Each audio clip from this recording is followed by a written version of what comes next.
Okay guys, we're in my shop today, and I know a lot of you guys wonder what I'm doing in between articles. Well, I'm getting set up to test some crimp pull testing. And as you can see, what I've got here is I've got a linear guide rail just to keep everything straight. And today I'm testing 10 gauge Anchor wire with FTZ terminals. And we're testing right now the Pro HST, which is an American-made tool. And it's available from Bennett Panbow. And we're going to see how it does.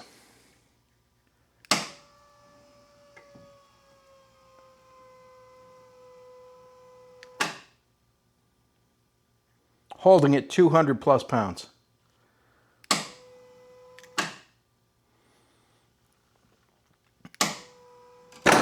There we go.